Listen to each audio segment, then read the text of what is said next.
DD news. तो भारत के पास बड़े लक्ष्य हैं और इस विकसित भारत के लक्ष्य की तरफ हमें बढ़ते जाना है। 30 वर्ष का एक एजेंडा प्रधानमंत्री नरेंद्र मोदी ने सेट किया है। 2047 में विकसित भारत कैसा होगा, ये आज का हमारा संकल्प, हमारे परिश्रम, हमारी प्रतिभा और मेधा ये तय करेगी।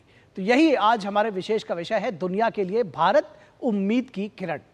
आज हमारा विशेष है दुनिया के लिए भारत उम्मीद की किरण। ये दरअसल प्रधानमंत्री नरेंद्र मोदी का वक्तव्य भी है और हम भारतीयों का ये संकल्प भी है, दुनिया के लिए भारत उम्मीद की किरण।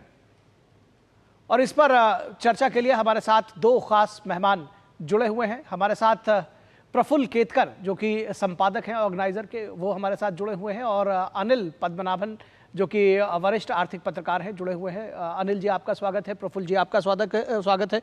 प्रफुल्ल जी, अगर हम आपके साथ शुरुआत करें और इसी टॉपिक के साथ कि दुनिया के लिए भारत उम्मीद की किरण, ये सिर्फ प्रधानमंत्री का ही वक्तव्य नहीं है। जब मैं इसको कहता हूं तो मेरे अंदर भी ये एक भाव आता है कि ये संकल्प है 2047 तक विकसित भारत बनाने का। किस तरह से देखते हैं प्रधानमंत्री की स्पीच को, इस तरह के जो पावरफुल स्टेटमेंट्स हैं उनको? आपका ऑडियो म्यूटेड है, एक बार प्रफुल्ल जी चेक कर ले। नहीं, मुझे मेरा जी आपकी आवाज आ रही, बोलिए। जी आ रही है। जी। तो आज जो वर्ल्ड समिट में प्रधानमंत्री ने जो खाका खींचा है, इसके दो तीन प्रमुख हिस्से थे। एक, पहली बात तो उन्होंने अपने 125 दिन के जो कार्यकाल रहा तीसरे टर्म का, उसका एक तरह से रिपोर्ट कार्ड रखा। किस तरीके से भारत अब स्केल और स्पीड के लिए नीतिगत विषयों पर, चाहे वो उन्होंने जैसे माँ के नाम पेड़ का उदाहरण दिया, उसके साथ रूफटॉप वाला जो सोलर स्कीम है उसका भी उदाहरण दिया, कितने कम समय में हम कितने टारगेट्स पूरे कर सकते हैं। और जब उन्होंने कहा कि एआई जो एक तरफ आर्टिफिशियल इंटेलिजेंस है और दूसरी तरफ एस्पिरेशनल इंडिया है, इन दोनों एआई की बात करते हुए उन्होंने 2047 के विश्व की रचना का और आज की चुनौतियों में भारत उत्तर क्यों है, भारत का उन्होंने जैसे वर्णन किया कि भारत के रिश्तों की बुनियाद ये विश्वास और विश्वसनीयता, क्रेडिबिलिटी एंड ट्रस्ट, इस पर है। वो क्यों है? क्योंकि भारत शक्तिशाली होता है तो विश्व के समस्याओं को उत्तर देने का काम करता है, विश्व में समस्या बढ़ाने का काम नहीं करता। और मुझे लगता है यही उनके पूरे आज वर्ल्ड समिट में जो स्पीच हुई है उसका एक, हम कह सकते हैं कि उसका सूत्र था। जी जी, निश्चित तौर पर। अगर इस बात को आगे बढ़ाएं अनिल जी, और इसको थोड़ा ये भी समझने की कोशिश करें, जिस तरह से प्रधानमंत्री ने कहा कि डबल एआई की पावर आज भारत के पास है, एस्पिरेशनल इंडिया, और हम जिस एआई को जानते हैं उसकी तो बात उन्होंने कही ही, आर्टिफिशियल इंटेलिजेंस की। किस तरह से इसको आप देखते हैं जब हम कहते हैं कि we are leaping towards a big road, और हम एक 2047 तक एक बड़े जिसको कहते हैं कि विशाल भारत, एक बड़ी अर्थव्यवस्था वाला भारत और एक विकसित भारत जब हम देखना चाहते हैं, कैसे देखते हैं इसको? जी, प्रधानमंत्री का जो एक इशारा था कि एक फंडामेंटल शिफ्ट हुआ है इस देश के आर्थिक स्थिति में, तो जब वो कह रहे हैं एस्पिरेशनल इंडिया, उसको आप उनके साथ में उन्होंने काफ़ी आंकड़े भी रखे। एक तो कि पिछले 10 साल में 25 करोड़ लोगों को गरीबी रेखा से उठाया गया है जी। तो आप एक इसको देखिए, फिर आप बैंकिंग में देखिए, मतलब पिछले 10-15 सालों में 40 से 50 करोड़ लोगों के पास बैंक अकाउंट हुए। तो जो पहले जो था एक डेवलपमेंट पैराडाइम, उसमें काफ़ी लोग जो थे वो सिस्टम में नहीं थे, वो बाहर से अंदर देखते थे, मतलब जो कहते हैं ना अंग्रेजी में आउटसाइड लुकिंग इनसाइड। आज जब आपने उनको बैंक अकाउंट दिया, अपने सुविधाएं दी, जो बिजली हो, कुकिंग गैस हो, जो भी जो हमारी जो आम सुविधाएं हैं, सबको जब एक्सेस होता है तो उसको एक फॉर्मल इकोनॉमी में एंट्री होता है।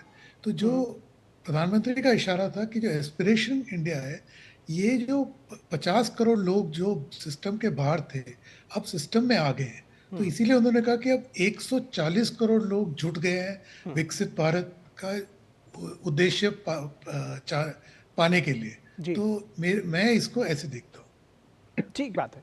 अगर इस बात को दरअसल मैं उसको समझने के लिए, जब हम इकोनॉमिक्स की बात करते हैं और बात करते हैं कि भारत दुनिया की 5वीं सबसे बड़ी अर्थव्यवस्था है, तीसरे की ओर हमारा अभी लक्ष्य है, किस तरह से इसको पाने के लिए जब हम कहते हैं कि 140 करोड़ भारतीय प्रयास कर रहे हैं, क्या कदम हमको उठाने होंगे, किस दिशा में हम जाएंगे? क्या इशारा था प्रधानमंत्री का?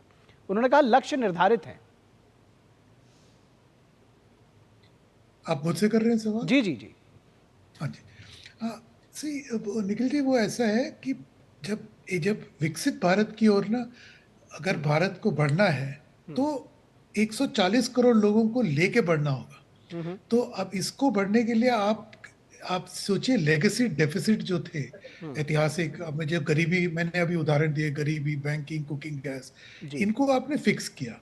अब आपको दूसरे लेवल पे जो 140 करोड़ भारतीय हैं उनको आगे लेके जाना है, तो इनकी जो एक आर्थिक स्थिति में मजबूती ले आए, अब इनको अपॉर्चुनिटी देना है, आगे इनकी स्किल डेफिसिट है, अब इनके ऐसे एक एक करके मसले को एड्रेस करना होगा आगे जाते वक्त। तो बट बेसिक फाउंडेशन जो नींव है देश का, उसका भारत ने काफी हद तक मतलब रिजॉल्व कर लिया है।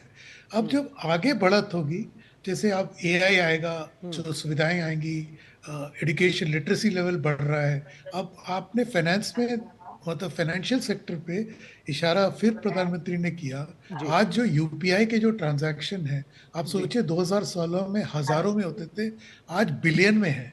14 बिलियन ट्रांजैक्शन हो रहे हैं हर महीने, और इसमें 70 से 80% 500 रुपए के कम है। तो ये आम लोग ही इसको यूज कर रहे हैं। तो इस तरीके से इंक्लूजन में, ये अब इंक्लूजन नहीं रहेगा तो भारत आगे बढ़ेगा नहीं। तो प्रधानमंत्री का जो पूरा जो स्पीच था वो यही कह रहे थे कि जब आगे बढ़ना है तो 140 करोड़ लोगों को लेके बढ़ना है, और इसके लिए इन्होंने, सरकार ने जो सुविधाएं की हैं, एक नींव, एक बहुत बढ़िया नींव बनाया है। जी बिल्कुल।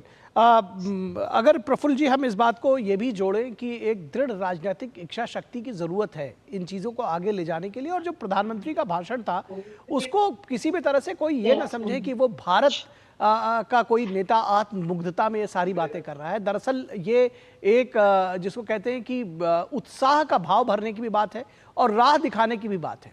जो पिछले 10 वर्षों का एक तरह से उसको आप रिपोर्ट कार्ड कह लीजिए, या जो विकास के कार्य हुए हैं वो कह लीजिए, और आगे की राह उन्होंने बताई।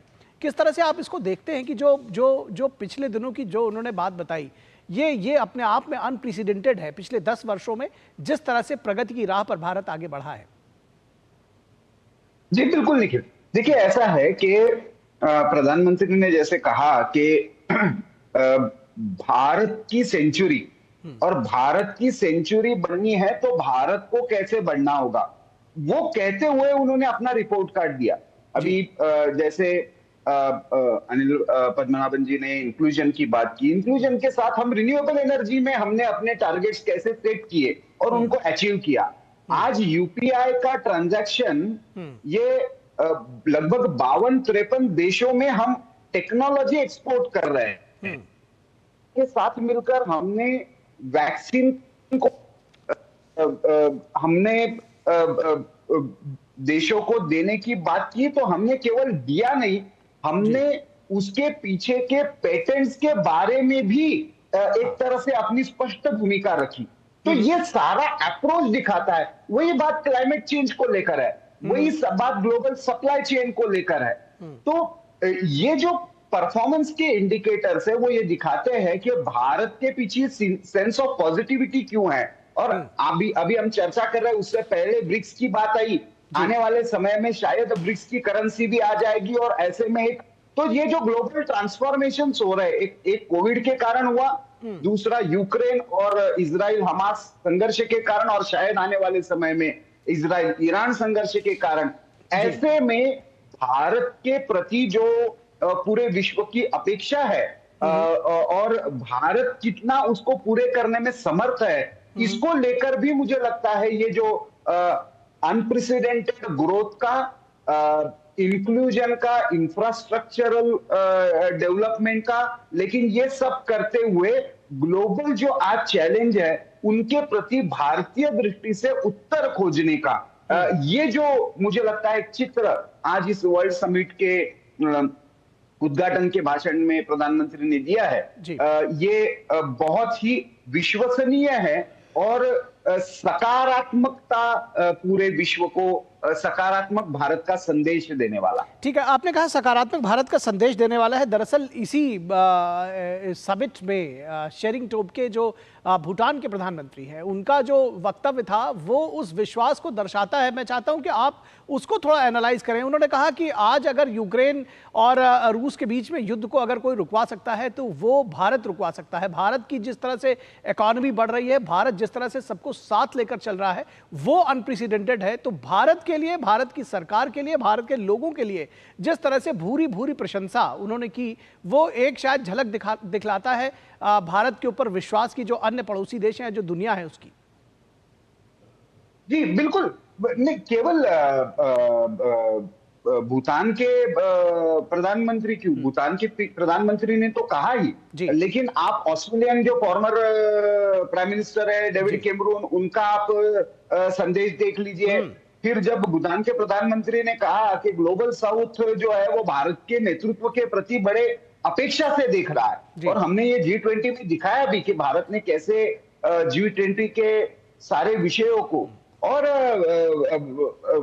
वो उन्होंने अपना अनुभव देते हुए कहा, क्योंकि वो भारत में रहे भी है, भारत में पढ़े भी है। तो भारत ने मुझे विश्व में अपने लोगों के लिए सकारात्मक भूमिका निभाने के लिए भारत ने मुझे कैसे गढ़ा, उन्होंने शब्द प्रयोग किया, India moulded me to serve my country. ये दिखाता है कि भारत के प्रति बाहर से लोगों का अप्रोच क्या है, और ये सकारात्मकता, ये विश्वास जब भारत के इंटरनल परफॉर्मेंस के आधार पर जब जुड़ जाता है, सेमीकंडक्टर इंडस्ट्री में हमारा अप्रोच, वैक्सीन मैत्री में हमारा अप्रोच, जो अब हम renewable energy, even space technology में जिस तरह से हम, चाहे वियतनाम हो चाहे इंडोनेशिया, उनके साथ जिस तरह के सहयोगिता की भूमिका हम रख रहे हैं, ये दिखाता है कि भारत केवल अकेला नहीं बढ़ता है, भारत बढ़ता है तो वो बहुत सारे लोगों को, बहुत सारे देशों को लेकर बढ़ता है। ये हमारी सभ्यतागत दृष्टि है। प्रधानमंत्री मोदी का वक्तव्य इस हजारों वर्ष की भारत की परंपरा, वसुधैव कुटुंबकम केवल स्लोगन नहीं है हमारे लिए, तो ये हमारा विश्वास है, हमारे सभ्यता का स्लोगन है वो, और वो सभ्यता का आचरण भी है उस स्लोगन के आधार पर। उसी को मुझे लगता है एक तरीके से आज विदेश से जो प्रतिनिधि इस समिट में आए थे, उन्होंने भी एक तरीके से रिकॉग्नाइज किया है। जी, निश्चित तौर पर उन्होंने भी रिकॉग्नाइज किया है, दुनिया इसको रिकॉग्नाइज कर रही है। फिलहाल आज के इस डिस्कशन में बस हमारे पास वक्त इतना ही। आप दोनों का मैं शुक्रिया अदा करूंगा, अनिल जी का आपका भी, और प्रफुल्ल जी आपका बहुत शुक्रिया हमारे साथ जुड़ने के लिए। और यहाँ रुकेंगे एक छोटे से ब्रेक के लिए। ब्रेक के बाद जब वापस लौटेंगे तो बात करेंगे दिल्ली में किस तरह से आम आदमी पार्टी के ऊपर अब आरोप लगने लगे हैं। केजरीवाल की जो कट्टर ईमानदार की छवि थी, वो शीश महल क्या तार तार कर रहा है। रुकेंगे ब्रेक के लिए। ब्रेक के बाद जब वापस लौटेंगे तो इसकी बात करेंगे।